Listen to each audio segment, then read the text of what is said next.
여기도 역시 이제 발표 네 편이 있고 토론이 있는데 보니까 발표자가 한 10분만 얘기를 해야 될 것 같더라고요. 보니까 시간상 5분만. 그래서 우리 발표는 이제 윤견수 교수님께서 질적 방법론, 오철호 교수께서 정책 평가, 심준섭 교수 분석 바뀌었네 거꾸로. 분석이 오철호 교수님, 평가가 심준섭 교수, 그다음에 계량 방법론 고길근 교수님 이렇게 이제 발표를 하시고 각각 한승주 교수님, 그러면 이민찬 교수가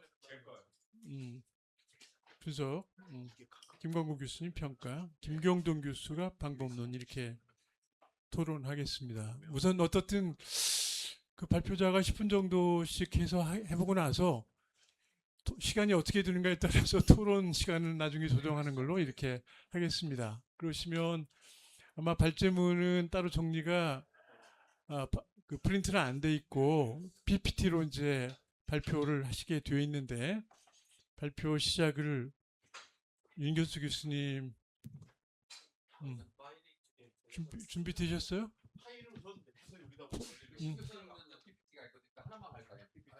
아니요 지금 민교수님 그래서 그 민교수님 고 교수님 그 파일을 주시면 돼요. 저기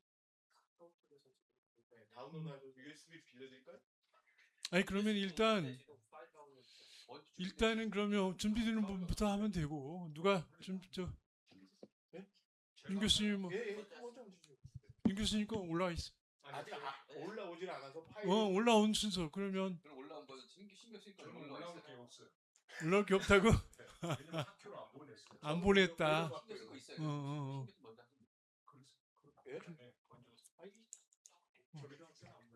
그래요.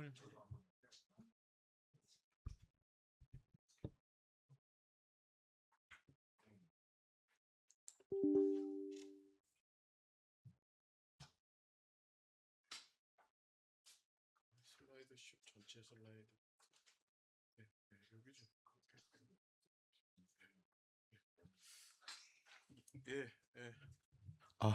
안녕하십니까. 중앙대학교 심준섭입니다. 제가 맡은 부분은 우리 오철호 교수님하고 둘이 나눠서 오 교수님께서 정책 분석의 역사를 보고 저는 평가의 역사를 보는 걸로 역할을 나눠서 준비를 했습니다.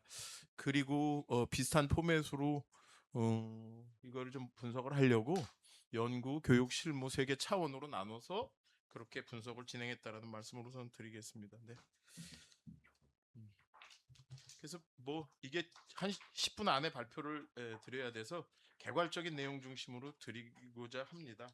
그래서 정책 평가라는 게 뭔지에 대해서 우선 고민을 좀 하면서 그럼 그 정책 평가라는 게 한국에서 어떻게 시작됐는가 하는 그런 이제 질문에서부터 시작을 했고요. 그래서 봤을 때 1960년대 우리 군사정부가 들어서면서 경제기획원 중심으로 시작했던 심사 분석이 정책 평가의 최초의 시작이 아니었나 그런 이제 말씀을 드립니다. 그리고 그게 학문적으로 1980년대로 오면서 그 행정학 교과서나 이런 분데서 한 챕터 정도로 정책 평가 얘기들이 이제 포함이 되기 시작했고 91년도 정책 분석 평가학회가 만들어지고 92년도에는 정책학회가 출범하면서 동시에 각각 그해 겨울에 정책 분석 평가학회보와 정책학회보가 공식적으로 저널로 만들어지면서 저희가 정책 평가에 대한 역사가 본격화됐다는 말씀을 좀 드리고자 합니다.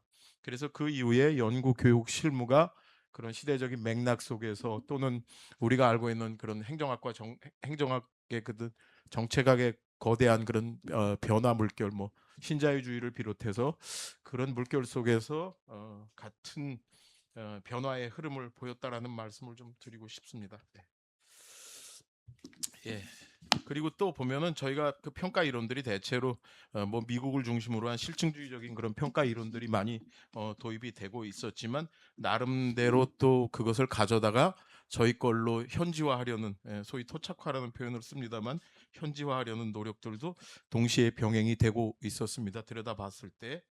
그래서 그런 관점에서 제가 분석을 하려고 하는 거는 정책 평가의 연구, 그다음에 교육, 실무라는 것이 어떤 거대한 변화의 흐름 속에서 우리가 들여다볼 수 있는가라는 걸 고민을 했고요. 그러기 위해서 비등이 제시했던 평가의 네 가지 그런 물결 파도라고 표현을 합니다만 뭐 네 개의 파도 관점에서 우리 세 가지 그 영역이 어떻게 발전해 왔는지를 좀 정리하는 형태로 작성을 했습니다.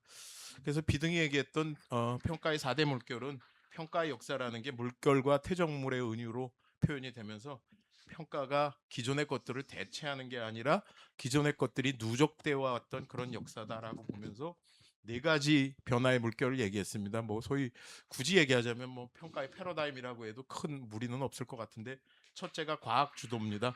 우리가 아시는 것처럼 라스웰이 팔러시 오리엔테이션 글을 쓰면서 사실 정책의 과학화에 대한 그런 이제 시도가 이루어졌고 그 영향을 받아서 10년의 시차를 두고 정책 평가에서도 그런 과학 물결이 흘러왔습니다.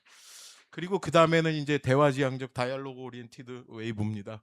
근데 사실 그 여기서 비등이 두 번째 대화지향적 물결로 구분을 하고 있지만 이거는 우리가 말하면 질적 평가에 가까운 부분들입니다. 그런데 우리는 이 단계는 도입을 했다고 하면 할 수 있지만 사실은 그냥 건너뛰었던 단계로 보여집니다. 뒤에 가서 말씀드리겠습니다. 그 다음에 이제 80년대, 우리 같은 경우는 90년대 말 IMF 이후 본격화됐던 신자유주의 물결이었습니다. 그리고 마지막으로 이제 최근에 부각이 되고 있는 근거 기반 또는 증거 기반이라고 말하는 그 물결로 보시면 될 것 같습니다. 그래서 대체로 봤을 때는 비등은 이 네 개의 물결이 그 시간적인 흐름에 따라서 특히 유럽을 중심으로 나타났다라고 얘기를 했지만 우리 같은 경우는 거의 봤을 때 한 20년 정도의 시차를 두고 우리한테 나타나되 두 번째 우리가 말하는 질적 평가 같은 부분들은 스킵을 한 그런 상황으로 보여집니다.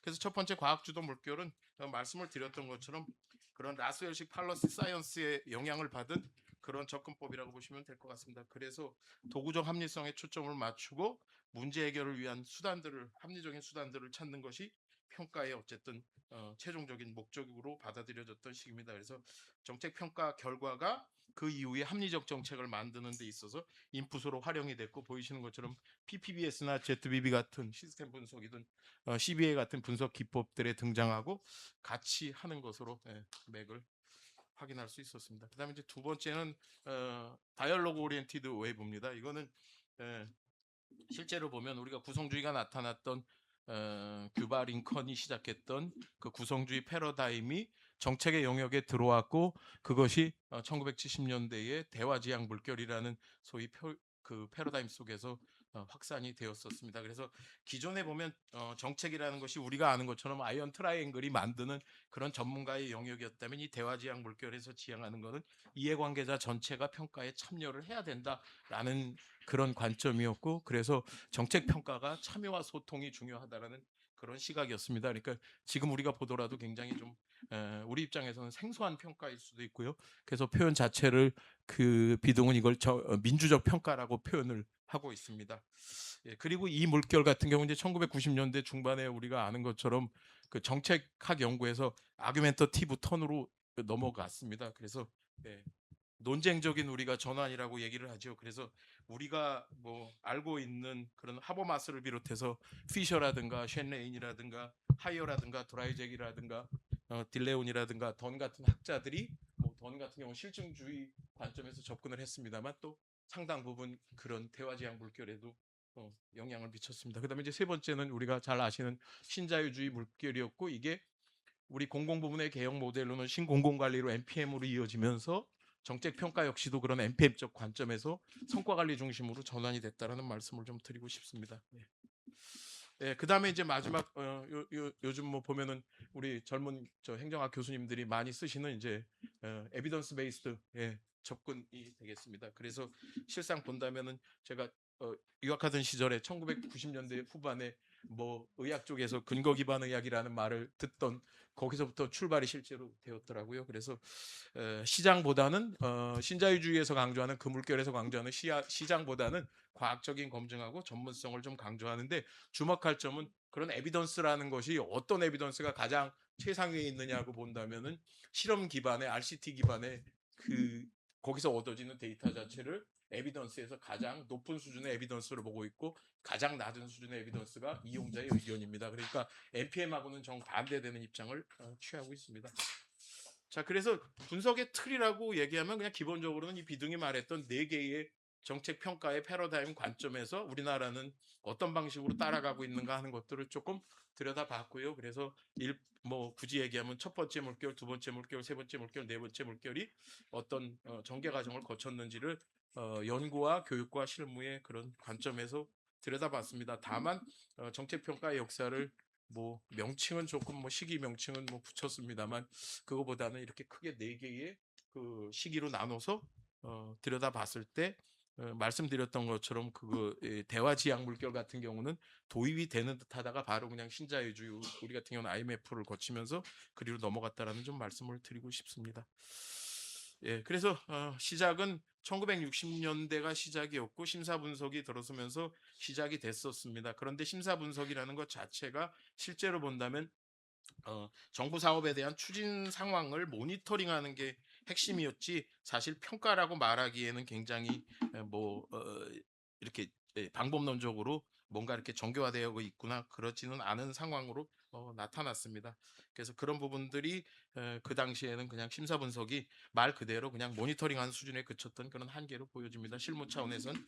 그 다음에 연구 차원에서는 들여다봤을 때 미국에서 1960년대에 그 존슨 정부 밑에서 여러 가지 사회 프로그램들, 교육 프로그램들이 도입되면서 평가 연구가 본격화됐고 그리고 이제 평가 관련된 교과서들이 많이 나타났습니다. 예.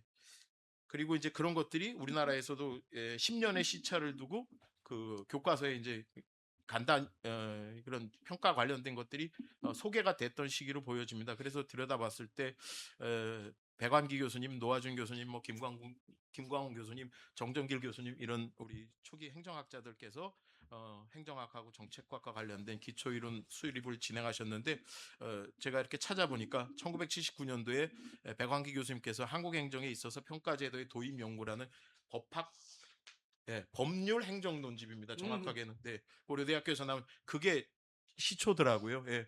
아마도 더 이전에 뭐 평가 논문이 있었는지는 모르겠습니다만 만약에 있었다면 그건 제가 못 찾은 거니까. 예. 그리고 그다음에 80년도에 이제 노화준 교수님이 행정논총에 평가 관련된 논문을 쓰셨고 83년도에 김광훈 교수님이 또 행정학부에 한 편을 쓰셨고 동시에 83년과 89년에 정책 평가론, 노화준 교수님의 정책 평가론하고 정책학 원론이 나오면서 이제 정책 평가라는 것이 본격적으로 우리 커리큘럼 안으로 들어오기 시작했다라는 말씀을 좀 드리고 싶습니다. 그다음에 교육 같은 경우는 뭐 말씀드렸던 것처럼 행정학하고 정책학 챕터 안에서 평가가 뭐다라는 걸 단순하게 소개하는 정도에 그치지 않았나 그 시절은 그렇게 봅니다. 그다음에 이제 90년대 접어들면서 본격적으로 학문 공동체가 만들어졌습니다. 91년에 분석평가학회가 만들어졌고 그다음에 이제 92년도에는 정책학회가 출범하면서 본격화되었습니다. 그래서 이 시기는 가만히 들여다보면 미국과 유럽의 주로 미국 중심입니다만 평가 이론을 수용하면서 동시에 우리나라의 평가 제도에 대한 비판들이 나타났습니다. 미국의 평가 이론들이 이런데 왜 우리는 제대로 평가를 못하느냐라는 그런 이제 비판들이 좀 많이 있었던 시기라고 보시면 되겠습니다. 그 다음에 실무 차원에서는 국무총리실의 심사평가 체계가 이 시기에 강화됐고 IMF를 맞이하면서 김대중 정부에서 공공기관하고 정부부처에 대한 성과평가가 확대가 되기 시작했습니다. 당시 IMF가 요구했던 게 이런 객관적인 실증적인 성과 관리였고 이런 것들이 실제로 우리한테도 영향을 미쳤던 거라고 보시면 되겠습니다. 그리고 이 시기에 두 가지 어떤 사전 평가와 관련된 제도들이 발전했는데 첫째가 행정규제 기본법에서 얘기하는 규제 영향 분석이었고 97년도에 또 99년도에는 예비 타당성 조사가 본격화되었습니다.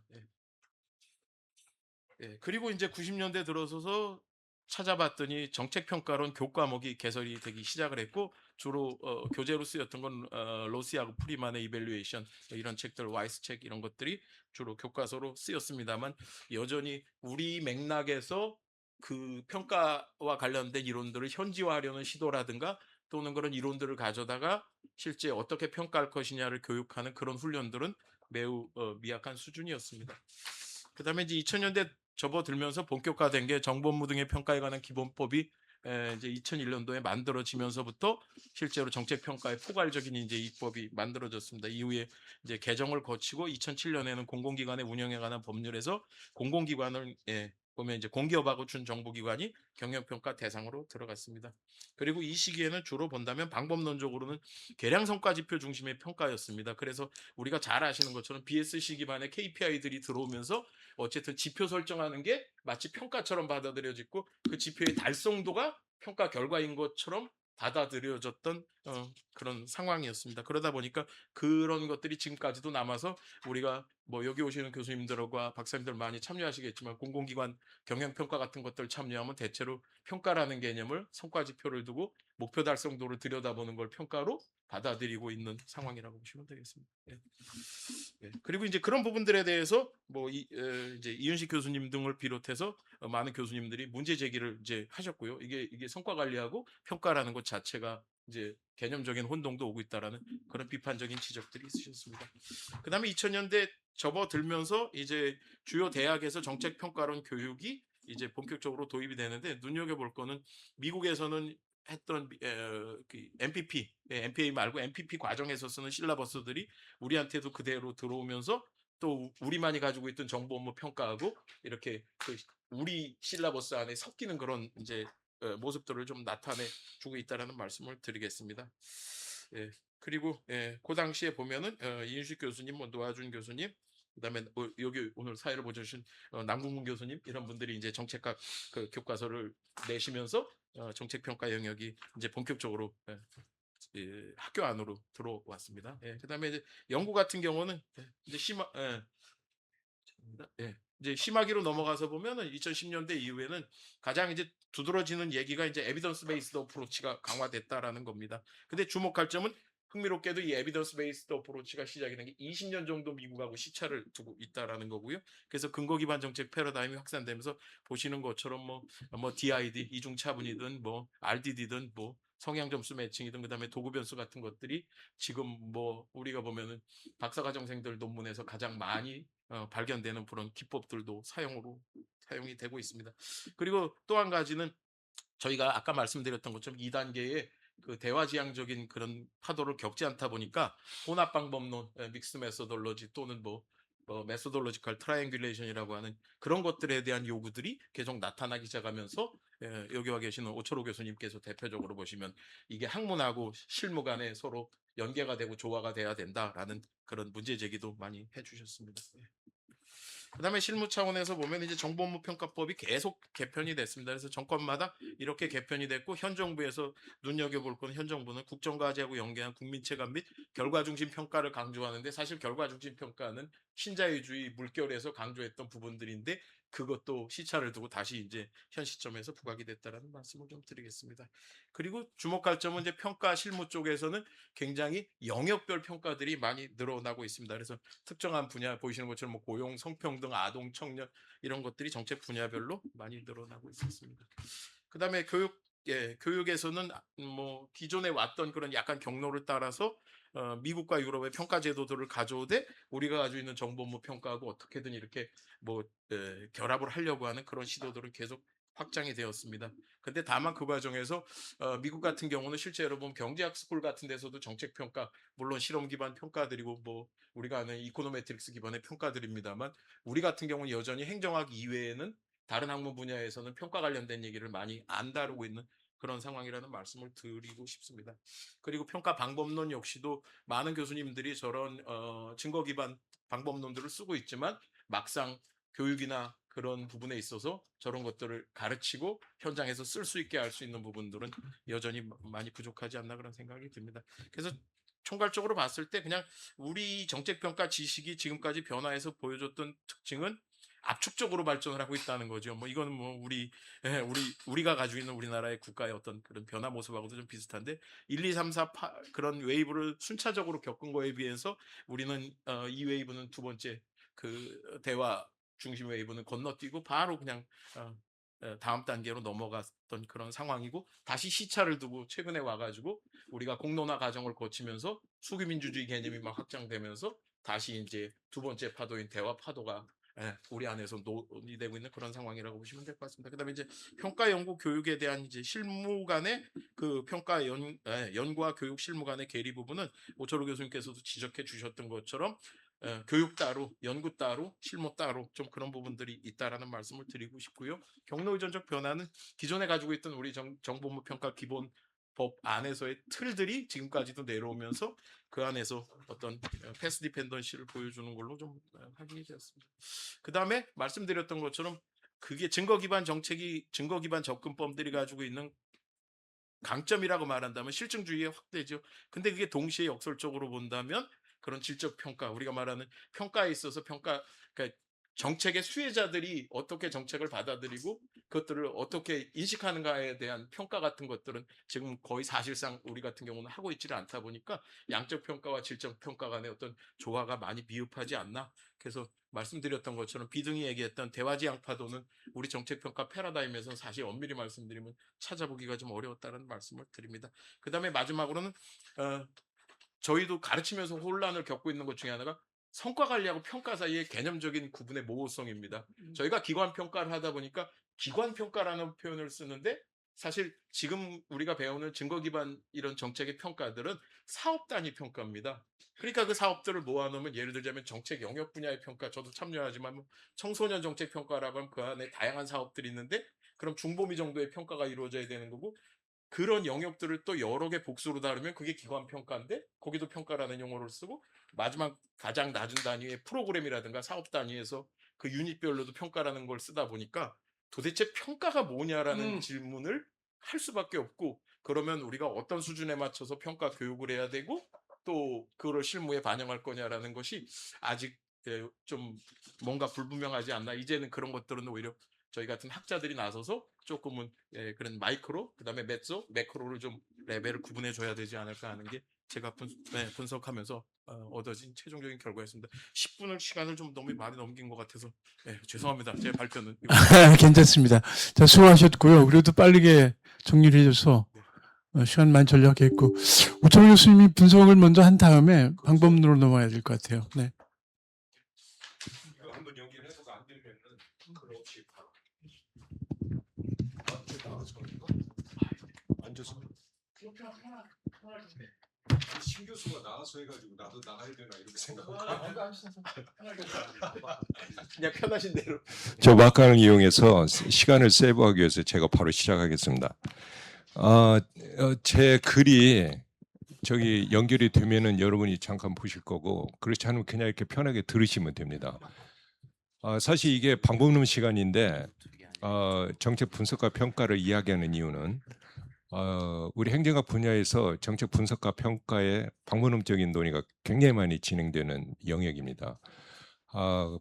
분석 부분에서 제가 말씀드리고 싶은 부분은 이 분석이 어떻게 접근되는 되어 왔고 그 과정에서 왜 방법론이 중요한 논의가 되고 있는지 그 부분을 여러분하고 공유하려고 합니다. 라스웰부터 정책학은 시작이 돼요. 라스웰은 정책은 두 가지 지식이 필요하다고 했는데 하나는 정책 과정에 관한 지식과 그다음에 정책 내에서 문제를 해결한 knowledge in 두 가지 지식이 필요하다고 그랬습니다.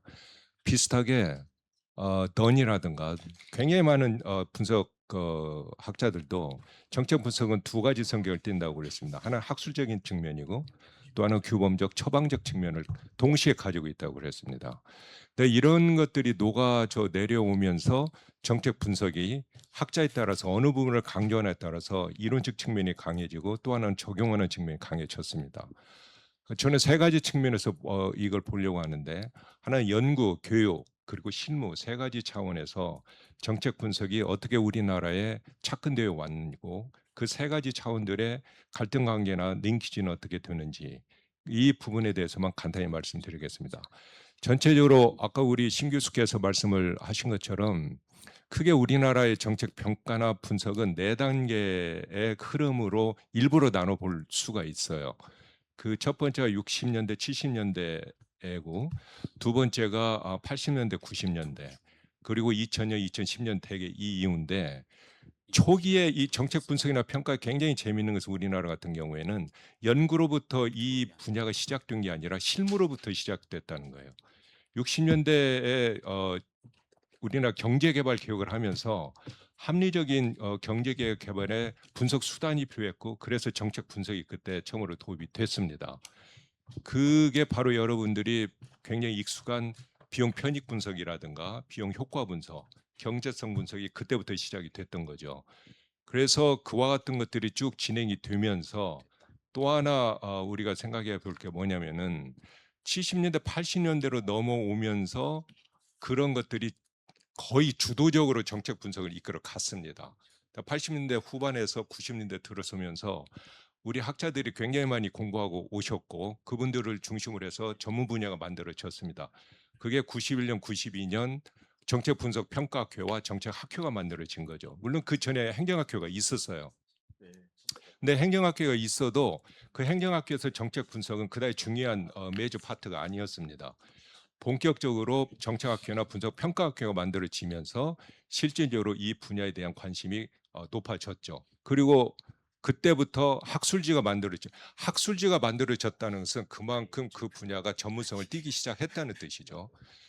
그와 동시에 우리가 봐야 될 게 뭐냐면은 그러면서 그때 당시 대부분의 대학들이 대학원을 만들기 시작했습니다.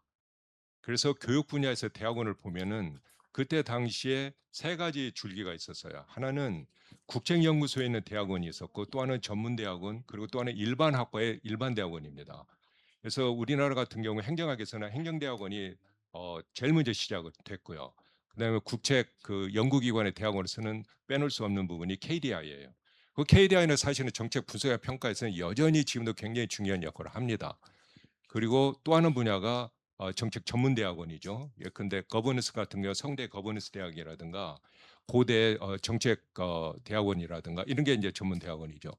이런 식으로 해서 쭉 연결되어 오다가 폭발적으로 분석이나 평가가 관심을 갖고 많은 학자들이 동원됐던 게 2000년대 들어섭니다. 왜냐하면 이때 들어서면서 정부가 굉장히 많은 분석이나 평가가 필요한 제도를 만들기 시작을 해요.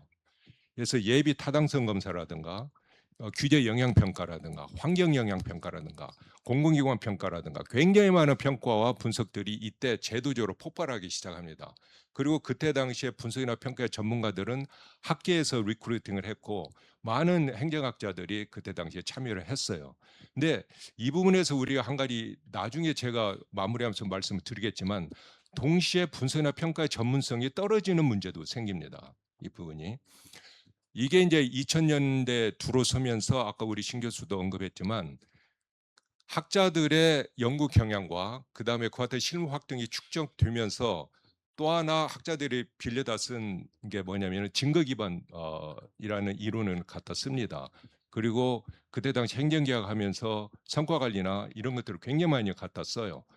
그게 자연스럽게 방법론적 논쟁으로 연결이 되고 분석이나 평가에서도 양적 방법론이나 질적 방법론 논쟁이 시작이 급격하게 됩니다. 근데 아까 윤견수 교수님이 앞으로 발표하시겠지만 질적 방법론 논의가 폭발적으로 이루어진 것을 기점을 2000년으로 보시더라고요. 그다음에 우리 고길공 교수님 글도 읽어보면 2000년을 기점으로 해서 방법론 논쟁이 굉장히 다극화가 되기 시작을 합니다. 바로 그와 같은 환경이 만들어졌기 때문이죠.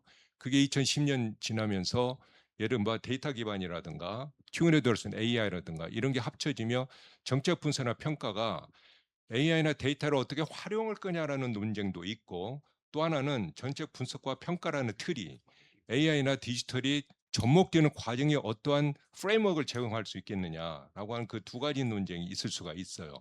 이건 지금도 진행되는 과정입니다. 이게 지금까지 쭉 이렇게 연결해 왔는데 이제 마무리하기 위해서 제가 드리는 말씀은 이론적인 측면에서 아쉬운 점이 몇 가지 있다. 한 가지는 뭐냐면은 우리가 정책 분석이나 평가를 굉장히 많이 하는데 정책 분석 이론이나 평가 이론, 즉 이론을 개발하는 연구는 얼마나 많이 했느냐. 대부분의 정책 분석이나 평가 글을 보면은 단순 적용하는 데 쓰는 글들이에요. 그냥 어떤 이론을 갖다 적용해보고 뭘 한번 평가해보고 그렇지만 그것들을 바탕으로 해서 귀납적이든 연역적이든 야 이게 이론 개발을 어떻게 하지? 좀 더 나은 평가를 볼 수 있는 이론적 틀을 뭐가 좋을까? 라고 하는 이론적 논쟁은 상대적으로 굉장히 적었다는 거. 그건 뭘로 다음에 연결이 되냐면 우리 고경 교수가 발표할 때도 여러분이 그 이야기를 듣겠지만 토착화라고 하는 이제 문제로 연결이 됩니다. 그럼 한국적 정책 분석 이론이란 거 가능할까? 한국적 정책 평가 이론이란 가능할까? 라고 하는 것이 2000년 초반에 약간 불이 붙었었고 행정학회에서 한국적 행정학이라고 하는 그런 논쟁도 계속 진행이 됐고 제가 또 회장할 때 정책학회에서도 그런 일을 했었습니다. 핵심은 이거예요. 저는 이게 방법론 시간이기 때문에 이 그 질문을 던지고 싶은 게 과연 방법론은 문화 종속적인가? 그렇지 않으면 문화를 뛰어넘는 건가? 문화를 뛰어넘는 거라고 한다면 토착화 논의는 필요가 없습니다.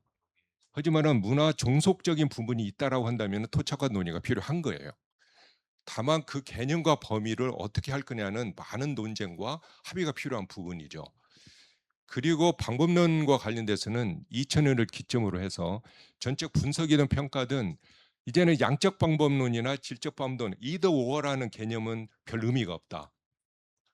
예를 들어서 평가나 분석의 대상을 뭘로 볼 건지 질문을 어떻게 던질 건지에 따라서 우리가 양적 방법론이 좋을 수도 있고 질적 방법론이 좋을 수도 있고 양자를 다 합쳐서 써야 될 수도 있다라는 거죠.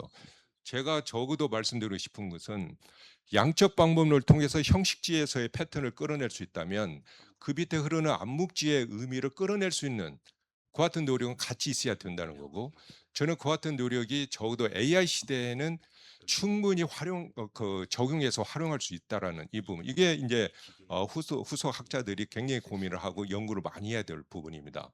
끝으로 교육 부분에서 우리가 생각해야 될 부분은 이 대부분의 그 학과들이 행정학자 중심으로 되다 보니까 정책 분석이나 평가 혹은 정책학을 전문적으로 공부한 사람은 드뭅니다. 그러다 보니까 행정학 백그라운드로 정책 분석을 그냥 가르치고 행정학 백그라운드로 평가를 가르치다 보니까 정책 분석이나 평가에 대한 전문성이 떨어질 수가 있어요.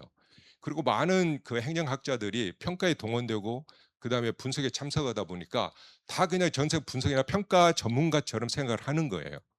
그러다 보니 오히려 정책 분석이나 평가 분야가 깊이가 깊어져야 되는데 외연만 넓어져 버리는 이런 우리의 그 학계에 문제점이 존재한다. 그래서 이런 부분들을 어떻게 해결해 갈 거냐라는 것이 앞으로 우리 행정학기 당면한 굉장히 중요한 이슈고 그런 이슈로 풀어가는데 이 방법론적인 논쟁들이 어느 정도 기회했으면 좋겠다라는 게 제 생각입니다. 이상입니다. 자, 수고하셨고요. 이어서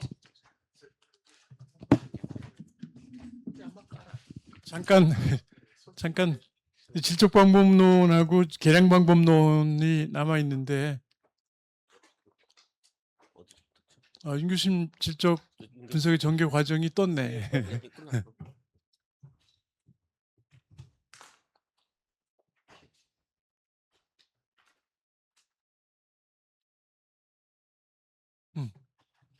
자, 시작하시죠. 네. 네, 고맙습니다. 화면이 잘 안 보이는 것 같기도 한데 하여튼 잘 보입니까? 네, 네. 그 지난번 고 교수님 이제 저희 같이 모여서 이제 처음 어떤 방향으로 가자라고 토론했었을 때 그때 양궁 교수님 쓰셨던 이제 지정사 관련된 그 시기 구분 그 논문을 같이 읽어봤었습니다. 근데 이제 70년이라고 말은 하지만 이 질적 분석의 경우에는 그 앞에 한 3, 40년이 이렇게 할 얘기가 별로 없는 것 같아가지고 제가 너무 고민을 하다가 어차피 제가 쓰는 것보다 질적 연구를 공부했던 사람들이 같이 의견을 나누는 게 좋겠다 싶어가지고 제가 서울대학교 임도변 교수님 그러니까 가장 질적 논문을 많이 쓰신 분 가운데 한 분이고 또 제자를 많이 양성하신 분이죠. 그 다음에 이제 권양현 교수님 최근 10년 동안 방법론에 대한 논문이나 그 방법론을 적용해가지고 쓴 근거 이론 논문 가장 많이 쓰신 분입니다. 여기 이제 제 논문들은 한승주 교수님, 큐 방법과 근거 이론을 처음으로 학회 많이 소개하면서 사실 어떻게 생각하면 굉장히 많은 질적 연구에 대한 이후의 논의를 풍부하게 하셨던 분이고요. 그 다음에 이제 그 박나라 교수님, 그 최근 한 5년 동안 행정학계 질적 연구에 대해서 누구보다도 많은 분석을 하셨던 분이세요. 그다음에 이제 또 누구죠? 이영철 교수님께 제가 부탁드렸는데 그 사례 연구에 대해서는 아직 말씀 안 해주셔가지고 일단 현재 이분들 생각을 중심으로 제가 그분들께 4가지 질문을 던져봤었습니다. 처음에는 그러니까 질적 분석의 변곡점이라고 한다면 어떤 시기부터 변곡점을 할 수 있을까라는 게 첫 번째 질문이었었고, 두 번째는 아까 오철호 교수님 말씀하셨던 거, 이게 방법론이 과연 문화를 갖다가 이렇게 초월해서 할 수 있는 얘기인가, 아니면 방법론은 철저히 어떻게 생각하면 문화에 종속될 수도 있는 거 아닌가, 이런 질문인데, 그러니까 질적 분석에 적합한 연구 주제, 연구 전문이 따로 존재할 수 있다고 보는 거냐, 라는 게 두 번째 질문이었습니다. 근데 세 번째는 실질적으로 20년, 뭐 30년 남짓이지만 한국에 그래도 나름대로 우리가 교육을 할 때 혹은 남을 소개할 때 이게 질적 분석 가운데 괜찮은 글이라고 소개할 만한 것이 있는 건가? 네 번째는 이거 말고 앞으로 질적 분석에 대해서 질문을 던진다라면 혹은 고민을 한다면 어떤 토론이 가능할까? 이 네 가지 갖고 제가 질문을 던졌었고, 이제 그분들이 거기에 대해서 답변을 주셨어요. 그리고 이제 그 답변을 제가 정리하면서 다른 걸 약간 추가해가지고 정리한 내용입니다. 간단하게 주어진 시간이 짧기 때문에 넘어가겠습니다. 첫 번째는 이제 질적 분석의 변곡점을 가져온 시기인데, 뭐 2000년대 이전에는 뭐 엄격한 의미의 질적 분석을 할 만한 게 없다, 이렇게 말씀하시는 것 같고, 만약에 질적 분석이 이런 게 시작이 됐다면 행정대학원 졸업하시고 미국 유학 갔다 돌아오신 선생님들에 의해서 비로소 약간 해석이나 이런 개념이 소개된 것 같다라고 말씀해 주셨습니다. 저도 여기에 동의합니다. 그 다음에 이제 국내에서 학위를 받은 학자들이 아무래도 한국적인 것에 관심을 갖다 보니까 뭔가 좀 스토리텔링 하려는 경향이 있지 않느냐. 그러다 보니까 자연스럽게 뭐 양적, 질적 나눴을 때 질적으로 약간 기우는 경향이 있다는 말씀 해주셨었고, 그 다음에 이제 아까 오철 교수도 말씀하셨지만 90년대 초에 엄청나게 많은 학술단체, 학술지가 등장했습니다. 사실 이것이 결정적으로 질적 분석의 어떤 폭발적 증가를 가져온 요인이 되었다고 저는 생각을 하고 있었는데, 또 양적 연구 하시는 분들은 이때부터 제대로 양적 연구를 했다라고 또 말씀하시더라고요.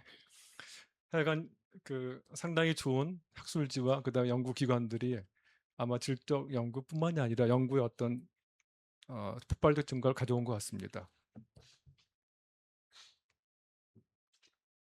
그다음에 이제 그 2000년대 이후에는 그 어떤 식의 고민을 했냐면, 그동안 연구 방법에 대한 고민도 했었지만 실질적으로 이제 그 질적 방법론을 활용한 연구들이, 그러니까 그동안 방법론 교재 소개만 했었었는데 이런 연구들이 상당히 많이 등장을 했다라고 생각을 하고, 그다음에 이제 그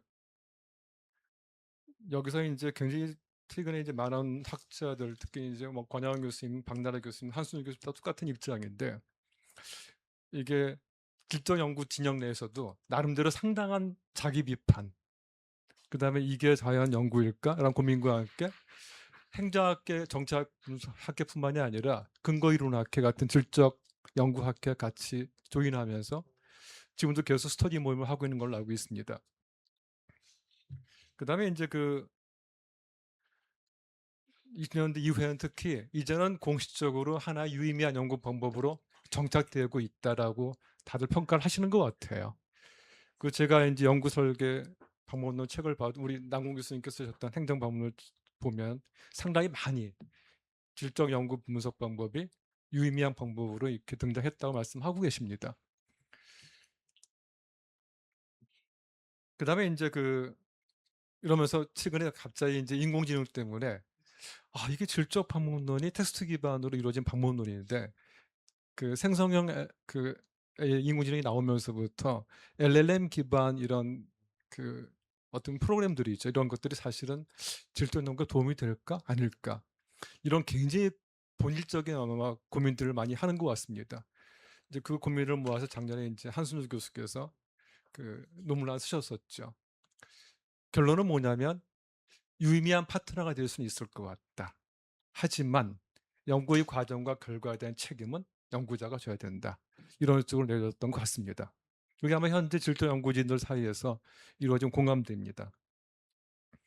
그 다음에 이제 아까 연구 방법이 다르면 연구 주제가 달라지는가, 이건 저희 질적 연구 하시는 분들은 단언코 그렇다고 대답합니다. 그래서 이제 유명한 논쟁들이 쭉 방법론 소개된 것들이 보면 뭐 그 뭐죠? 처음에 샤피르도 그렇고 크레스웰도 그렇고 그다음 나머지 사람 전부 다 뭐냐면 질적 연구 방법에 맞는 질문이 따로 존재한다. 그래서 연구 질문이 다르고 문제가 다르면 이 방법론에 대한 선택을 고민해 볼 필요가 있다라는 주장들을 여기서는 계속 하는 것 같습니다. 이제 그랬을 때 뭐가 질적 연구냐였으면 시공적 맥락이 반영된 현상에 대한 연구다. 이건 거의 대부분 동의하는 정의입니다. 뭐 한국 학자도 마찬가지고 뭐 로버트 인도 마찬가지고 거의 대부분이 이거는 맥락 의존적 혹은 맥락의 성격을 밝히지 않으면 연구의 과정과 결과에 대한 해석의 의미가 없다라고 이제 다 판단하는 것 같습니다. 그다음에 이제 특히 사례 연구, 이게 사례 연구 질적 연구인데 사례 연구들을 굉장히 괜찮은 연구라 소개들을 생각보다 많이 안 하시는 것 같더라고요. 이 나중에 말씀을 드리겠지만 이유는 있는 것 같습니다. 그러니까 사례 연구는 상당히 대표적인 질적 연구 가운데 하나이고 한국에서 학자들이 가장 선호하는 또 연구 가운데 하나입니다. 단 그 질적 연구가 요구하는 조건들을 다 지켰느냐라는 질문에 대해서는 그렇지 않다라는 평가가 거의 대부분인 것 같습니다. 실질적으로 한국 학자들이 질적 연구했을 때 어디에 관심 가졌느냐 물어봤었을 때 거의 대부분 공무원의 경험에 대한 연구다. 그러니까 인사행정이나 행태에 대한 연구일 텐데 이 공무원들이 실질적으로 어떤 경험했느냐, 어떤 맥락에서 이 거의 대부분 많이 이루어진 연구였었고, 그 다음에 이제 변화의 과정, 그러니까 개혁의 과정, 갈등 해소 과정 이런 것들이 있습니다. 이런 변화의 과정에 대한 연구가 상당히 많았었다. 그 다음에 정책과 제도에 대한 연구는 히스토리를 분석하다 보니까 너무 자연스럽게 질적 연구를 편입되는 경향이 있었다라는 것이 일반적인 선생님들이 얘기했습니다. 실질적으로 질적 연구의 성과를 잘 보여주고 있는 게 있는 거냐? 이건 이제 저희가 행정학 배울 때마다 이거 좋은 연구라고 항상 소개받았던 연구들입니다. 뭐 잘 아시겠죠? 뭐 이게 전부 다 그 셀드니크, 뭐 구드너, 크로치에, 뭐 앨리슨, 뭐 하여튼 굉장히 많은 학자들을 갖다가 우리가 무의식 중에 그다음 좋은 연구로 다 배워왔었는데 사실 거의 대부분 질적 연구입니다. 질적 연구 거의 대부분 사례 연구 기반으로 많이 하고 있었고요. 그래서 뭐 정부기관 운영 방식이 됐든 정책 집행이 되었건 뭐 일선 공무원 연구가 되었건 뭐 최근에 노벨 경제상 수상을 받았던 뭐 가버닝 더 커먼스 같은 이런 거 보면 거의 대부분 사실은 그 질적인 연구 방법에 기반을 두고 데이터 수집을 했었고 연구의 과정과 결과를 표현하고 있습니다. 그래서 이런 걸 우리가 모델로 생각하는데 과연 한국에서 그랬었냐 했었을 때 뭐 연구 방법론 관련된 저작들은 사실은 뭐 이런 저작들이 있었다라고 하고 여기 보시면 아시겠지만 이 방법론 교재를 질적 방법론이라고 할 만한 대표적인 건 없는 것 같습니다. 행정학계는. 근데 교육 행정학계 있는 것 같아요. 거기는 이게 질적 연구 방법 하려면 이 텍스트를 봐야 되라는 것이 있더라고요. 그리고 근거 이론 관련 것 제외하고는 거의 대부분 방법론 또 쟁점은 없는 것 같고요. 그 다음에 질적 연구 교육에 대한 논의는 비교적 최근에 와서야 이루어진 것 같다라는 것이 일반적인 견해였습니다. 그 다음에 질적 연구를 활용해서 쓴 연구들 예시인데 이거 뒤에 보시면 제일 끝에 보시면 거의 대부분 아쉬운 게 이제 단행본이나 저서가 아니라 학술 논문이었었고 단행본의 경우를 할지라도 그냥 컬렉트 페이퍼 형태지 하나의 질문을 가지고 꾸준히 지속적인 연구한 건 거의 없는 것 같고 논문의 경우 많은 부분을 차지하는 것은 근거 이론 방법을 전공한 연구였었고 몇몇 연구자가 연구 성과를 주도하고 있었습니다. 이거 일종의 특징적 현상인 것 같습니다. 이제 제일 마지막에 어떤 고민이 필요한가? 왜 질적 방법론을 써서 논문을 썼는가에 대한 고민을 다 하라고 연구자들이 말하는 것 같습니다. 예를 들어 가지고 질적 분석은 발견의 논리가 굉장히 중요하기 때문에 이 연구를 통해서 어떤 발견을 했느냐라는 관점을 좀 강하게 얘기하라고 하는 것 같아요. 그리고 사실 많은 질적 연구를 강조하는 방법론 학자들도 이게 정당한 논리보다는 발견의 논리를 훨씬 더 값어치 있게 생각하고 있습니다. 뭘 발견할 거냐? 아까 계속 이어지는 얘기인데 결국은 한국의 행정 현상에 대한 얘기를 발견해야 되는 거 아니냐? 질적 연구자라면. 그래서 막연히 연구를 뭐 질적 분석했다는 게 중요한 게 아니라 이걸 통해 가지고 유의미한 한국의 행정 현상에 대한 질문의 담론을 연결시켜야지만 가치가 있는 것이 아닐까라는 생각들을 다들 얘기하시는 것 같아요. 그다음에 이제 역시 마찬가지로 발견 논리의 핵심은 결국은 이제 한국의 행정 현상에 대한 현실에 대한 발견이라는 거죠. 그다음에 이제 질적 분석을 어떻게 할 것인가도 고민인데 선행 연구나 그러니까 연적적인 방법에 대한 너무 과도한 집착은 위험하다. 그러니까 가설 검증하던 식으로 질문, 가설, 그다음에 질적 분석, 해설하는 거 굉장히 위험하다라는 거죠. 그래서 가급적이면 그 자료에서 나가는 분석이라는 걸 읽지 말라라는 것이 중요한 것 같고, 그다음에 이제 원 자료를 지속적으로 수집하고 추적해 가는 게 중요할 것 같다. 한 번에 자료 수집이 끝나는 게 아니라 해당 자료를 갖다 계속 수집하면서 논문을 하나의 띠으로 연결시키고 그것이 하나의 저서로 연결되면 참 좋을 것 같다는 말씀 다 해주시는 것 같습니다. 그다음에 이제 세 번째는 자료에 치우쳐서도 안 되고 또 이론을 강조한 이론에 치우쳐서도 문제가 있다. 양자 균형이 굉장히 중요한 것 같다는 말씀 다 해주시는 것 같습니다. 그러니까 굉장히 좋은 연구 같아도 나중에 보면 이론이 없어요. 그럼 의미가 없다라는 거죠. 또 어떤 연구는 너무 이론 중심으로 사례를 끼워 맞추려 하는 연구니 그것도 의미가 없다라고 얘기를 하시는 것 같습니다. 그다음에 이제 세 번째 마지막 중요한 고민은 연구 공동체가 있는 건가 과연. 그래서 질적 연구자 간의 교류와 협력이 무엇보다 중요한 것 같다. 아까 제가 말씀드렸던 5분 말고 사실 더 찾기 쉽지 않더라고요. 그리고 그분들이 약간 네트워크 같은 게 있긴 있습니다. 그러니까 어떻게 생각하면 공동체가 교육을 통해서 확대될 필요가 있다는 말씀을 해주시는 것 같습니다. 그다음에 이제 특히 중요한 것이 실전 연구자하고 학문 후속 세대, 연구 후속 세대와의 관계인데 이것도 상당히 교육과 더불어 그리고 연구자 사회와 더불어 필요한 대목이라 말씀을 해주셨습니다. 제일 마지막 고민은 학계와 현장이 좀 협력했으면 좋겠다. 그러니까 현장 따로 학계 따로 하다 보니까 특히 질적 연구는 현장에 들어가서 맥락에 맞는 자료 수집과 분석이 필요한데 그게 원천적으로 힘들지 않은 거냐 그런 말씀을 해주시는 것 같습니다. 네, 여기까지가 제가 오늘 준비했던 내용입니다. 저 자세한 내용은 나중에 글이 완성되면 봐주시기 바랍니다. 네, 고맙습니다. 네, 고맙습니다. 완성될 때까지 계속 뭐 연락해 주시면 좋을 것 같고, 자, 마지막으로 고길곤 교수님 계량 방법론에 대해서 발제를 하시겠습니다. 네.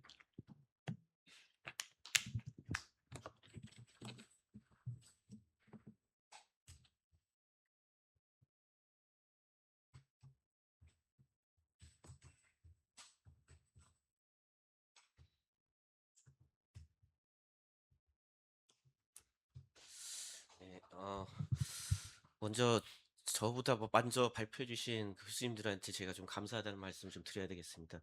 이거 처음에 시작할 때 저희가 방법론이라고 하는 주제를 가지고 이제 70년대에 한 섹션으로 했었는데 사실 방법론이라고 하는 주제가 워낙 질적 또는 양적으로 고민만 하다가 사실은 정책 평가와 분석도 굉장히 중요한 영역이어서 이것들을 이제 같이 어울러서 이제 저희가 세션을 만들었는데 제가 좀 부끄럽게 다 선배 교수님들인데 다 준비를 다 하셨더라고요. 제가 마지막으로 원고를 이제 사실은 보냈습니다.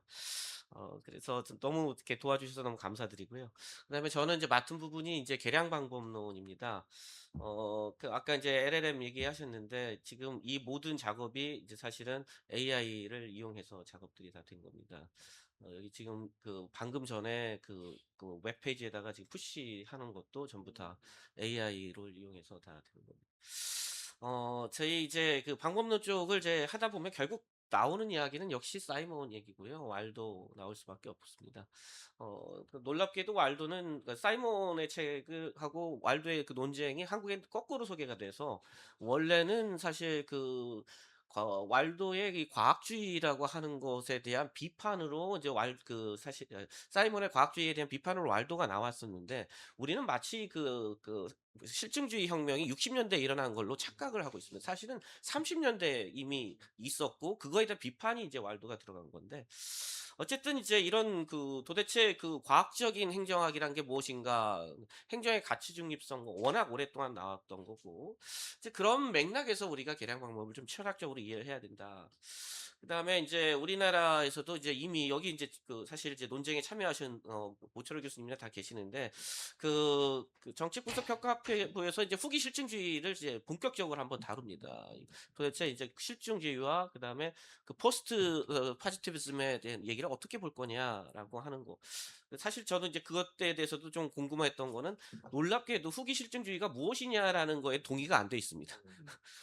근데 이제 그런 맥락에서 이제 됐고, 그다음에 이제 만약 계량 방법론 그러면 이제 우리가 그 이런 그 구체적인 방법, 분석 방법에 대한 것을 생각을 하시는데 사실은 그것들이 사실은 그 한국의 계량 방법론의 역사라고 보기는 어렵습니다. 철학적 논쟁이 상당히 많이 있었기 때문에 저는 이제 그런 측면들을 좀 봐야 되지 않겠느냐라고 봤습니다. 제가 이거 하면서 깜짝 놀랐던 게 뭐냐면 그 우리 학회 저널들이 있는데 디지타이제이션이 아직도 제대로 안 돼 있다라는 거에 대해서 저는 깜짝 놀랐습니다. 저희 이제 뭐 키스라든지 뭐 이런 데에 지금 올라와 있는 게 그 풀페이퍼가 다 올라와 있지 않는 경우도 되게 많고요. 그다음에 이걸 텍스트 변환을 시키는데 제가 깜짝 놀란 게 텍스트 변환이 될 수 없는 형태의 것들도 많이 나와 있고요. 이 논문 아마 읽어보시면 제가 좀 일부러 자세하게 기술을 해놨는데 그냥 LLM 잘못 썼다가 사고 터지겠다 할 정도로 사실 지금 학회지나 학술 DB가 LLM 저희 텍스트들이 잘못 지금 올라가 있는 게 되게 많습니다. 그래서 뭐 그런 거 좀 고민을 좀 하셔야 좀 좋지 않을까 생각을 했고, 제가 이제 그 분석을 이제 행정학부부터 한국사회와 행정연구까지 했는데 여기서 이제 그 전체 논문은 아니고 계량 방법이라고 하는 것을 이제 키워드로 잡았습니다. 근데 LLM이 너무 잘해주는 게 뭐냐면 계량 방법이라고 그 키워드만 쓰는 것이 아니라 그 숫자가 나와 있거나 계량과 관련돼 있는 연관어들을 전부 다 검색을 해주더라고요. 그래서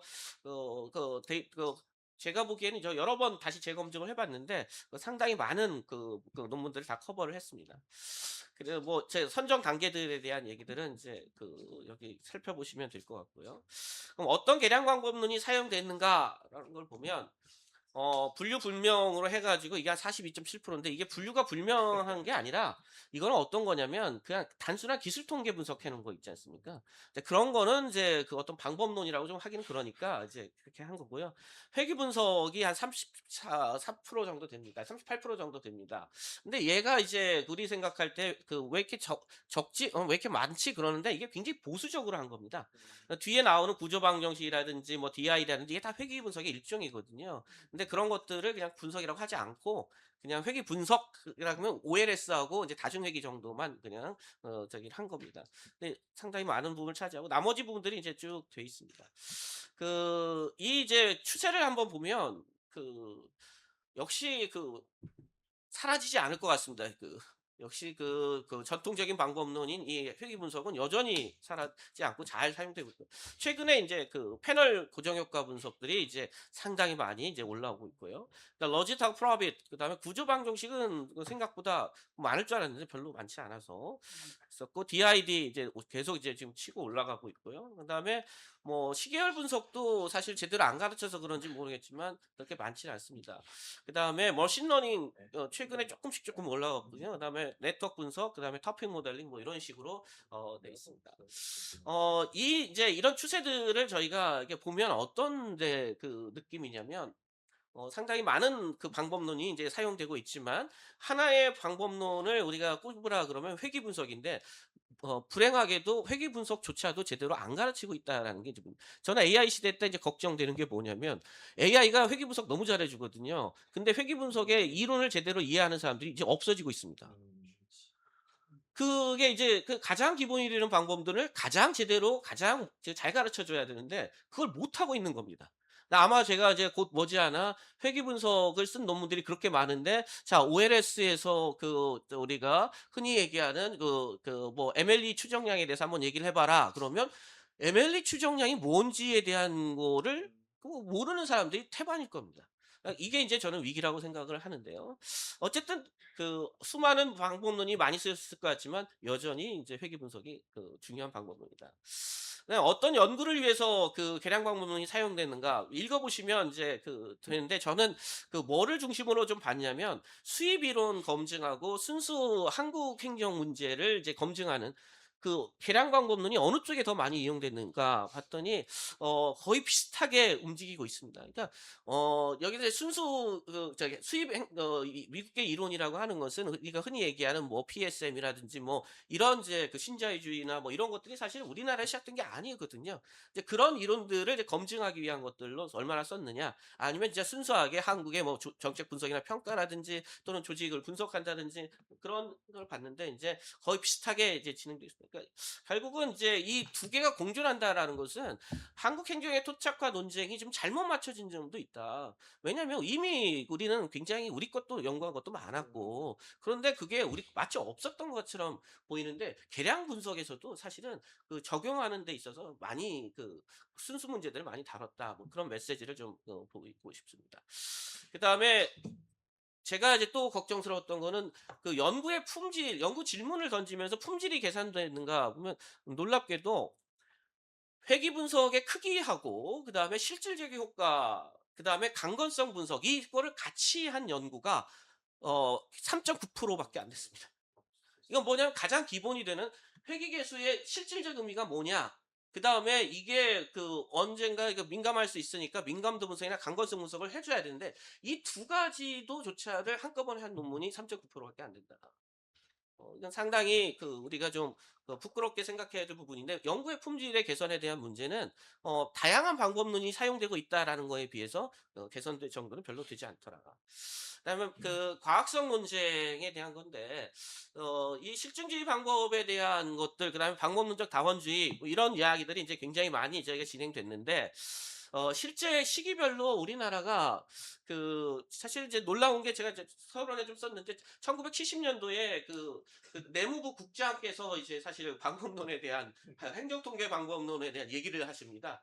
근데 그 회귀 분석이 처음에 소개했던 것도 1970년 초입니다. 그때 도시 관련한 논문이 나왔었는데 근데 그 이후에 거의 이제 방법에 대한 이야기들이 없었고 그 노아준 교수님의 책이 이제 나오면서 비로소 이제 방법론이 이제 우리나라에 이제 성립이 되는데 90년대는 이제 거의 그 계양 기법의 도입 시기 정도 되는 거고요. 2000년대에는 이제 실증주의가 이제 계속했고 또 거기에 대한 비판들이 이제 등장했던 시기고 10년대에 비로소 이제 인과 이론에 대한 얘기가 나오고 그다음에 다각화가 이제 이루어집니다. 그다음에 회귀 분석의 엄밀성과 그다음에 인과 효과의 민감성 분석이 시작됩니다. 놀라운 게 뭐냐면 인과 효과는 상당히 어려운 분야인데 굉장히 많이 논문을 썼습니다. 근데 민감도 분석이라고 하는 것 쪽을 하신 분들이 이제 2020년대에 들어와서 이제 겨우 시작하게 됩니다. 그러니까 이런 것들이 좀 있었고요. 그다음에 그 과학성을 확보하기 위한 그 굉장히 많은 노력들이 있었고 특히 이제 비판적 실제론이 이제 등장을 하게 됩니다. 이게 정책 평가에서 나오기 시작하는데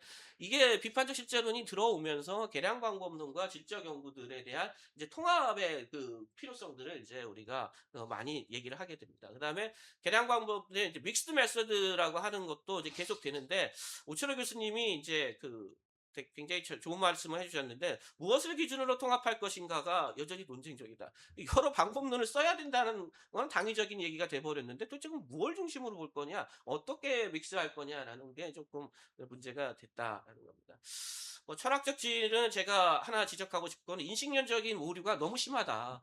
뭐냐면 그 계량 방법론이 귀납법이라고 착각하는 건데 실제 계량 방법론은 연역법입니다. 왜냐하면 귀무가설이라고 하는 것은 검증 불가능한 선험적 지식에 의해서 나타난 것이 귀무가설입니다.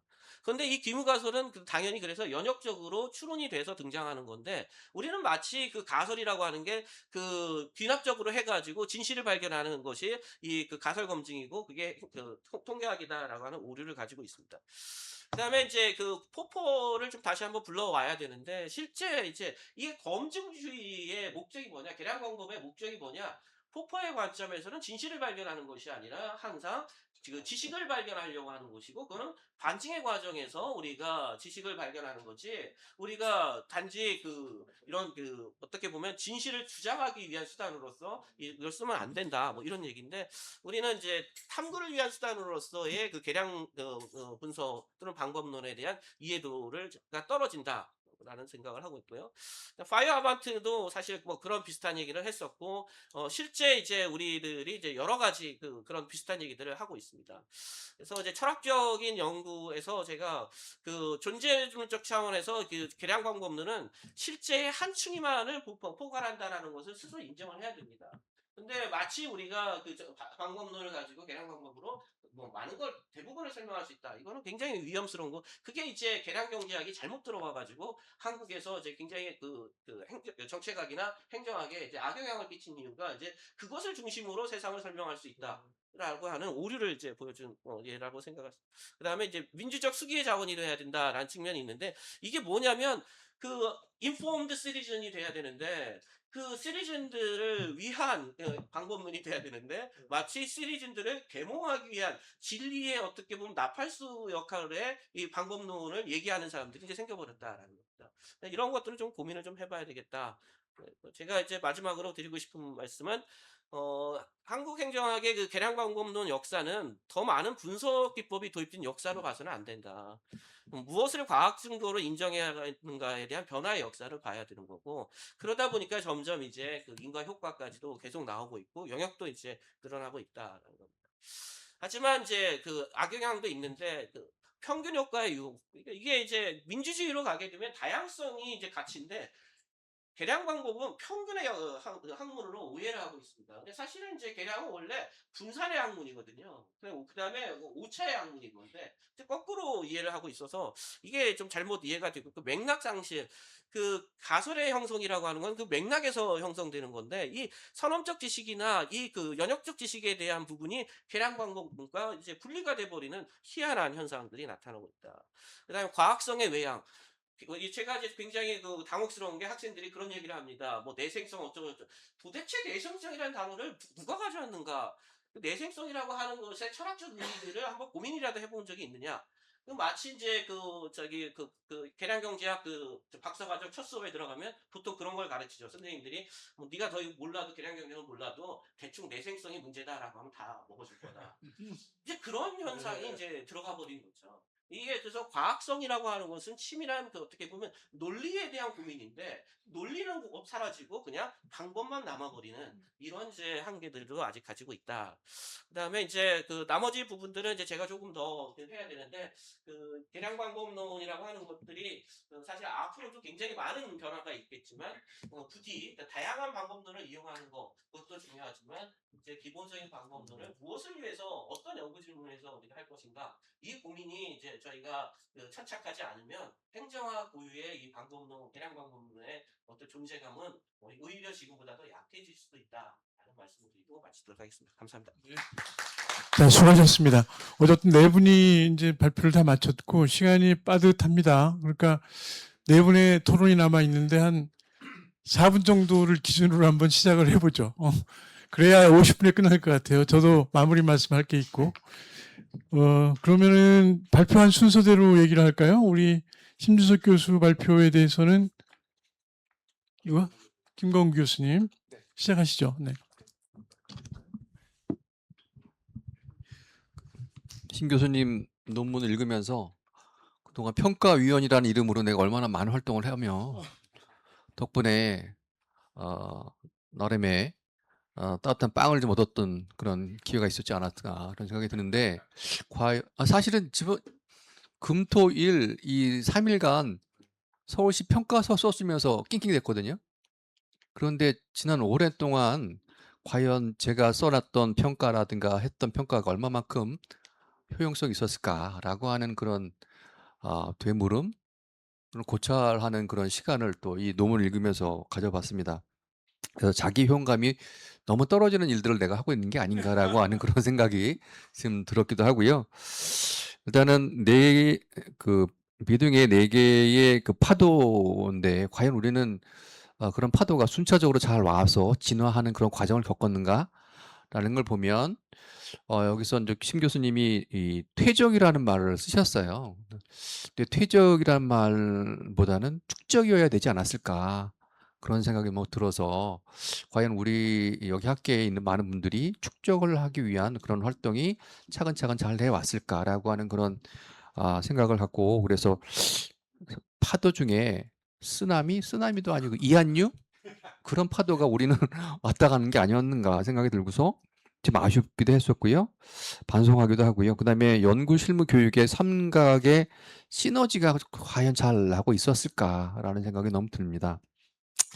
그래서 이제 평가라는 게 워낙 제 생각에는 좀 더 사업과 프로그램을 개선시키고 고도화시키는 데 기여하는 그런 작업이어야 되는데 등수화시키고 그다음에 관리화되고 하는 그런 너무 평가제도의 형식화로 지금 전락되고 있는 게 아닌가라는 생각이 들어서 그다음에 지금 제가 지금 쳐다보고 있는 것은 너무 평가가 과잉되거나 너무 평가로 인해서 피로감이 있는 게 아닌가라는 생각이 너무 들어요. 그래서 저는 지금 우리나라가 이 평가에 대한 반작용을 지금 겪고 있는 그런 단계가 지나가고 있다. 그 정반합인데 그 반의 단계에 있는 게 아닌가 생각이 들고요. 일단은 제가 여러분들 많이 하시면 공기업 평가 하시는데 공기업 평가가 과연 얼마만큼 공기업의 개선이라든가 성과에 도움이 됐을까? 거기에 대해서 너무나 정치화되어 있는 게 아닌가 생각이 들어서 한번 되돌아보고 그다음에 지금 문재인 정부 때는 그 대표적인 그런 평가 중에 하나가 예비타당 제도가 거의 무색 약화됐거든요. 거의 그냥 없애버린 거나 마찬가지입니다. 문재인 정부 때. 그다음에 윤석열 정부 들어와서는 과기 R&D에 관련된 예타가 거의 무색해져 버렸어요. PBS도 좀 없어지는 상황이기도 하고 그래서 지금 이런 것들이 제가 제 observation은 평가가 그렇게 어떤 반작용의 단계를 지금 지나가고 있는 게 아닌가라는 생각이 들어서 너무 좀 아쉽기도 하고 그다음에 대표적으로 30년 된 환경 영향 평가를 보시면 그거에 대해서 아무도 신뢰를 하지 않습니다. 환경 영향 평가. 환경 영향 평가 관련돼서 여러분 찾아보시면 무슨 주민 설명회 하면 다들 무산 파행입니다. 그 평가 자체의 어떤 제도가 30년이나 지났음에도 불구하고 여전히 제자리를 잡고 있지 못하는 그런 상황이고 해서 우리나라가 갖고 있는 어떤 평가의 제도의 어떤 그 단계 중에 반작용의 단계를 어떻게 잘 극복해야 할까라는 그런 과제가 방법론 쪽은 측면 아니지만 단계적인 측면, 역사적인 측면에선 좀 공부를 해야 되지 않을까 생각이 들고요. 저도 학교에서 이제 교육을 하는 입장에서 이런 것들을 좀 하고 있지만 아까 이제 공룡 교수님 말씀하셨지만 이코노메트릭스 과연 제대로 가르치고 있는가? 그걸 우리가 평가나 분석에 쓰고 있는가? 제대로. 그다음에 우리가 시스템의 어프로치 이런 것들도 사실 좋은 방법론인데 과연 우리가 잘 쓰고 있는가? 그렇지 못한 것 같고 그렇다면 우리 행정학과는 계량도 아니고 그다음에 시스템 방법도 아니고 어떤 방법론을 갖고 학생들에게 무기가 될 만한 것을 갖고 가르치고 나가게 할 건가?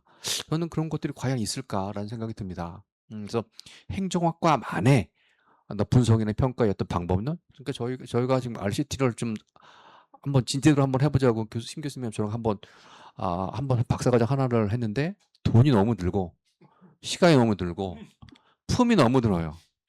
이제 그런 것들을 우리 학생들한테 실시간으로 어떤 교실에서 가르칠 수 있을까?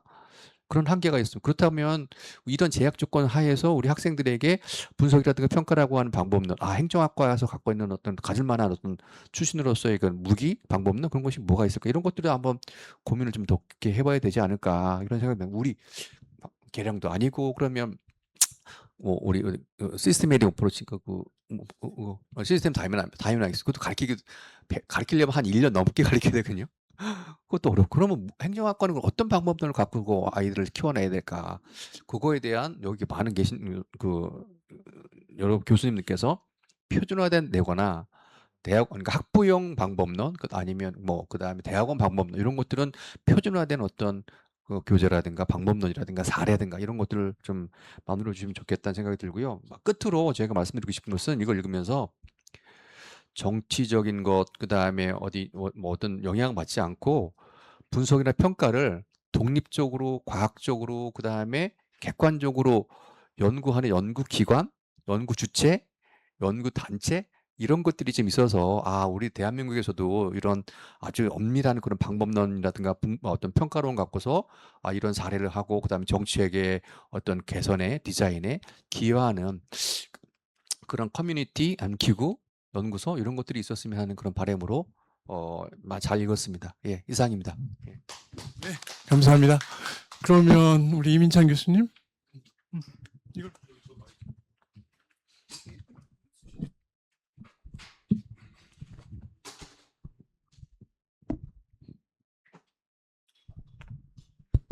예. 그 네 분의 자료를 먼저 받아서 봤으면 참 좋았을 텐데 하는 생각이 듭니다. 왜냐하면 제가 오철호 교수님 원고만 받아갖고 말씀드리려고 적어놓은 게 한 분씩 발표하면서 하나씩 나왔어요. 그래서 결과적으로 이제 우리 고 교수님한테까지 가면 할 얘기가 다 동이 나버렸습니다. 그래서 지금 굉장히 머릿속이 복잡해진 상태에서 두서없는 말씀이 될 것 같습니다. 우선 세 꼭지로 나눠서 얘기를 드려야 될 것 같은데요. 제일 먼저 아래 작은 것부터 말씀드릴게요. 제일 먼저 정책 분석에 관한 공부는 우리가 뭐 연구자들이 하고 있다 치고 교육을 세 개로 나눠서 보셨거든요. 이론하고 교육하고 현장하고 교육을 얘기할 때 우리가 이 초점을 학부 교육에 맞추고 있나 대학원 교육에 맞추고 있나. 네. 저는 학부에서는 예전에는 남궁 선생님 책 쓰다가 요즘에 이제 또 트렌드에 따라서 책을 바꿔야 되나 엄청 고민하고 있는 중인데 예. 남궁 선생님 앞에서 뭐 얘기하면 자꾸 떨어요, 제가. 고민하고 있는 중인데 학부 교육에서 정책 분석이나 정책 평가에 대한 개념을 이해시키기가 쉽지 않습니다. 예, 상당히 쉽지 않은 이야기이고 대학원 교육에서 저희가 생각하는 수준까지의 페이퍼를 읽히는 것도 쉽지 않습니다. 사실은 그런 면들 때문에 이 지성사를 정리하시는 과정에서는 그 부분을 조금 나누어서 언급을 해주시면 어떨까. 그러니까 인트로덕션은 어느 정도의 레벨에서 발전해 왔고 그 깊이 있는 이론에 대한 교육은 어느 정도까지 발전해 왔다는 걸 한번 살짝 구분해 보시면 앞으로 우리가 그 행정학과가 살아남는다면 죄송합니다. 남는다면 앞으로 교과 과정에 상당히 도움되지 않을까 이런 생각이 하나 들었고요. 두 번째는 그거보다 약간 근본적인 고민인데요. 우리 지금 정책 분석을 어떻게 디파인하고 있지? 이제 여기 아까 살짝 얘기 나왔습니다만 그 부분에 대한 이야기입니다. 가끔씩 이런 생각이 듭니다. 정책 분석과 정책 대안 분석을 헷갈리고 있나 우리가? 그 부분이 저한테는 굉장히 근본적인 질문이고 제 스스로도 답하지 못하고 있고 부끄러운 상황이 있는 상황입니다. 뭐 던 이야기 나오면 남궁 선생님 계시기 때문에 제가 더 이상 말씀을 드릴 수가 없고요. 많은 경우에 정책 대안 분석을 정책 분석으로 생각하고 티칭이 되고 있는 것 같고 그렇게 되기 때문에 결과를 상정하는 기법들에 대한 이야기로 흘러가게 되지 않나 이런 생각이 들고 있습니다. 저는 그보다는 조금 넓게 정책 분석을 이해하고 있고요. 정책이 주는 그 사람들 사이, 행위자들 사이의 현상을 충분히 설명해 내줄 수 있는 범주까지 확장하는 것에 대한 고민을 많이 하고 있습니다. 다만 이제 지성사이기 때문에 얘를 포괄적으로 정리해 주시는 것은 어려울 것 같기도 하고 어떤 그 함이나 후세대들에 대한 숙제를 내주시는 관점에서 코멘트를 조금 해주시면 어떨까. 근본적인 개념에 대한 개념이 아니라 범위에 대한 논의도 필요한 거 아니냐 이런 정도는 해주시면 어떨까 싶은 생각이 들고요. 세 번째가 방법론에 대한 고민인데요. 처음에 방법론에 대해서는 케이스 스터디 얘기를 조금 하고 싶었는데 윤 교수님께서 정리를 해서 말씀을 주시고 그쪽에서 아마 정리가 되는 자료로 들어갈 것 같습니다. 좀 건방지게 말씀을 드리면 저는 기본적으로 반증주의자입니다. 포포를 따르는 사람이고 펄시피케이션에 대한 그 관심을 많이 갖고 있는 접근을 하고 있기 때문에 이 부분을 다루실 때는 제 생각에는 지성사 쪽에서 정책 분석은 많지는 않습니다. 거의 없기는 하나 반증주의적 관점에서 어떤 의미 있는 연구들이 있었는지를 한번 터치를 해주시면 어떨까 싶은 생각이 들기도 하고요. 또 사실은 그게 과학 방법론으로 올라가게 되면 해석학의 영역이나 아니면 포스트 모더니티의 영역으로 넘어가는 상황이 돼서 정책 분석에 지금 정리하신 범주하고는 좀 안 맞으실 수가 있는 그런 상황이기는 합니다만, 적어도 케이스 스터디 어프로치에 대한 부분만큼은 반증주의적 관점에서 한번 터치를 해주시는 게 전체를 포괄하는 접근 방법이 아닐까, 이런 정도로 시간이 3, 4분밖에 없다고 하니까 마무리하겠습니다. 감사합니다. 자, 그러면 이제 우리 한승주 교수님.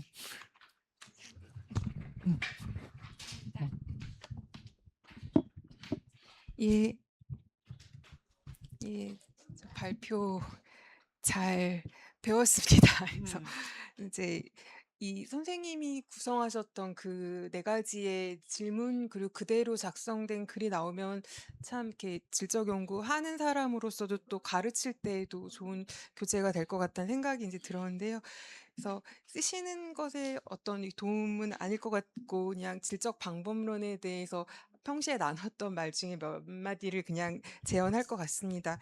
일단 행정학에서 이제 질적인 행정학 연구는 이제 무궁한 가치와 필요가 있다고 생각이 드는데, 일단은 뭐 많은 이유가 있겠지만 일단은 계속적으로 도입되는 제도가 현실과 다르다라는 게 우리가 진단해야 될 중요한 부분이니까, 그 부분이 있는 한 어쨌든 질적 연구가 행정학에서 굉장히 중요할 수밖에 없는 거라는 거고, 그다음에 다른 이제 사회학이나 뭐 이런 쪽에서 질적 연구를 하는 것과 행정학은 또 분명히 다른 것 같습니다. 그래서 사회학은 최근에 보면은 그러니까 문제 해결의 사회학이라는 이제 주장들이 나와요. 그러니까 그만큼 질적 연구를 한 것이 소수자들의 목소리를 그대로 보여주면서 이야기를 알리고 이해하고 였지, 처방과 해결 얘기는 빠져있던 거죠. 그러니까 처방과 해결 얘기를 넣자라는 게 하나의 주장으로 나올 만큼. 근데 행정학에서의 질적 연구는 사실 목소리의 뭐 이렇게 그 재현보다도 더 중요한 건 그래서 어쩔까를 말해야 되니까, 그게 이제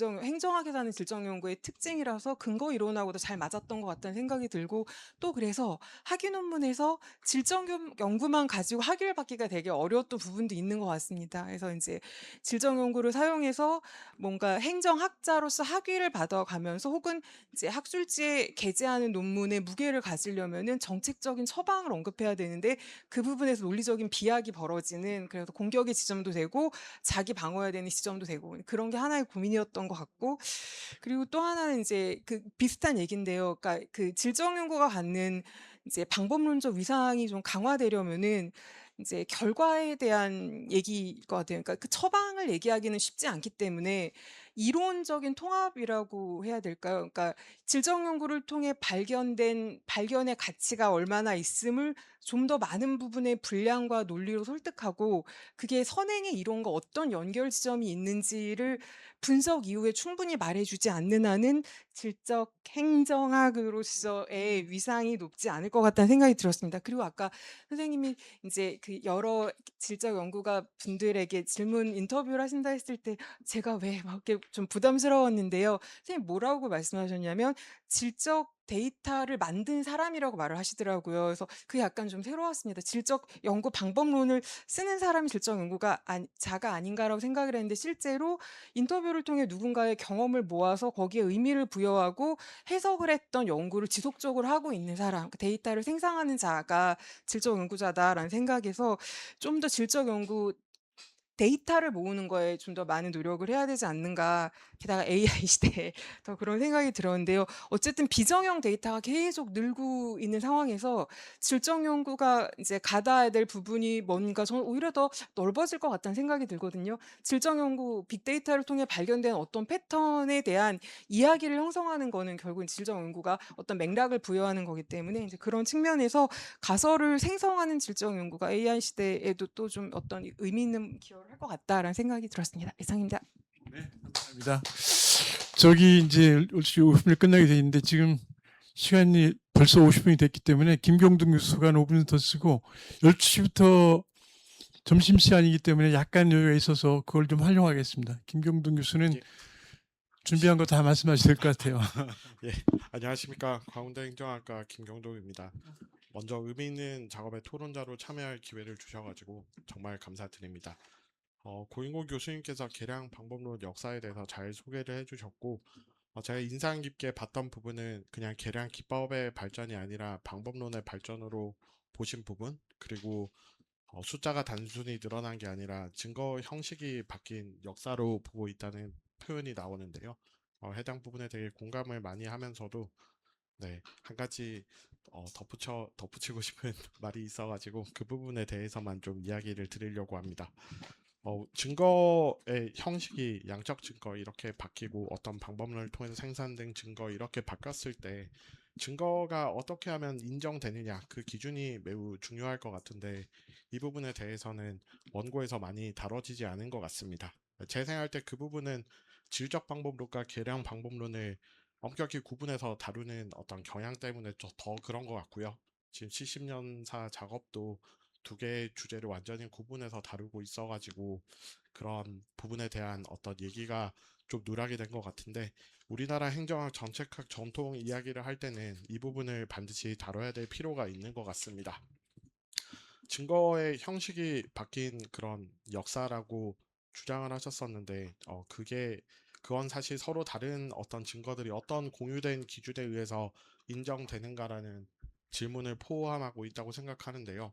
아까 발표하시면서도 강건성 검토, 민감도 검토한 거, 효과 크기 실질적으로 살펴본 논문 그렇게 많지 않다라는 어떤 그런 문제점을 제기하셨었는데 계량 방법론이 어떤 과학성 확보의 충분 조건이 아니라 필요 조건이고 그게 사실 어떻게 활용하는지가 되게 중요한데 그 부분에 대해서 우리 행정학계가 많은 논문들을 통해서 이야기를 해왔음에도 그 부분이 계량 방법론사든 아니면 질적 방법에 관한 부분이든 그 부분에 대해서 조금 누락이 있어서 그 부분이 좀 보완이 됐으면 좋겠습니다.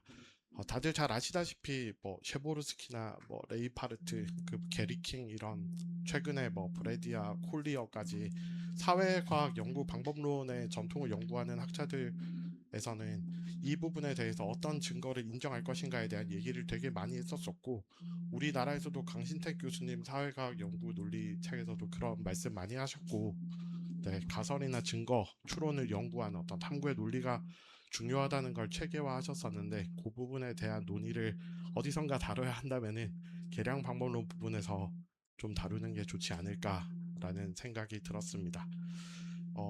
그리고 아까 뭐 감히 말씀을 드리긴 조금 죄송하긴 한데 그 토착화 논쟁에 있어서도 요 부분에 대한 작업을 하시다 보면은 어느 정도 방법론 양적 방법론을 추구하는 사람들 입장에서 내릴 수 있는 어떤 결론 같은 거 예를 들어서 뭐 셰보르스키가 옛날에 얘기했던 어떤 체계에 대한 어떤 고유한 명사를 변수로 대체를 하는 방식 이런 것들이 사실 어떤 이론의 일반화를 이야기하는 건데 그게 되는 영역과 안 되는 영역 그런 부분에 대한 얘기를 계량 방법론을 활용하는 사람 입장에서 좀 제시해 볼 수 있지 않을까 하는 생각이 들었습니다. 네, 지도 교수님께 뭔가 도움을 드려야 되는데 자꾸 할애만 남겨드려가지고 죄송하게 생각하고요. 네, 지도 교수님의 어떤 의종을 제가 잘 파악을 하지 못하고 이야기를 한 거라면 이 기회를 빌어서 많은 분들 앞에서 용서해 주시면 감사하겠습니다. 네, 감사합니다. 아유, 감사합니다. 이제 다 발표 지정 토론 끝났는데 제가 한 두 가지만 얘기를 하겠습니다. 일단 이제 지금 지정사 편찬을 5개 분과로 나눠가지고 또 분과를 이렇게 나누다 보니까 이제 항상 이게 쪼개진 부분만 보게 되는데 우리 고림 교수님께서 요 방법론 분과의 오버뷰 잠깐 이렇게 해야 될 것 같아요. 나중에 책 내고 할 적에는 왜 나누는지 그 하나 필요할 것 같고 그 다음에 이제 뭐 질적 방법과 양적 방법은 뭐 잘 됐는데 이제 분석 평가 쪽에 제가 드리고 싶은 말씀은 뭐냐면 방법론이니까 제가 정부평가위원장을 4년 하면서 가장 곤혹스러웠던 문제가 제가 가르치고 했던 정책 평가하고 한국에서 진행되고 있는 정책 평가하고 다르다. 그러냐 왜 그러냐 그러면 이 부분은 실무의 연구가 너무 압도되고 있어요. 사실은. 그러니까 그게 잘못된 거예요. 우리가. 그러니까 여기서 지금 그거 바로 잡아야 돼요.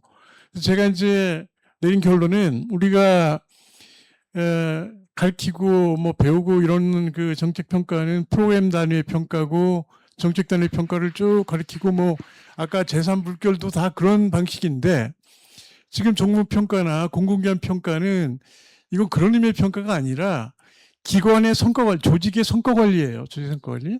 성과 관리할 적에 개인의 성과 관리는 인사 행동이 다르지만 지금 조직 단위의 평가를 하고 있단 말이죠. 이걸 이제 그전까지 심사 분석 이런 것들은 프로그램 단위를 해왔는데 DJ가 기관 평가 도입하면서 소위 그 정치집행부가 부처를 장악하는 수단으로 쓰기 때문에 그걸 계속 이제 그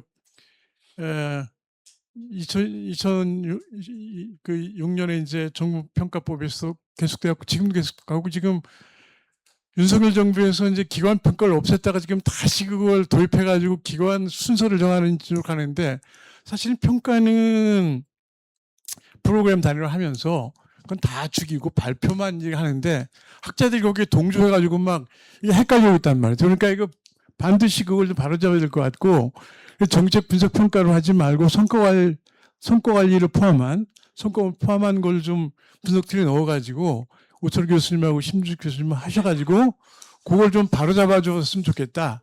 너무 학계가 실무에 압도당하는 분야가 그쪽이다. 그걸 좀 이번 기회에 좀 바로잡았으면 좋겠다는 말씀을 드립니다. 어쨌든 제가 발표한테도 1분씩 줘야 되는데 시간이 없을 것 같고 밥 먹으러 가야 되니까 이걸로 마치겠습니다. 감사합니다. 네.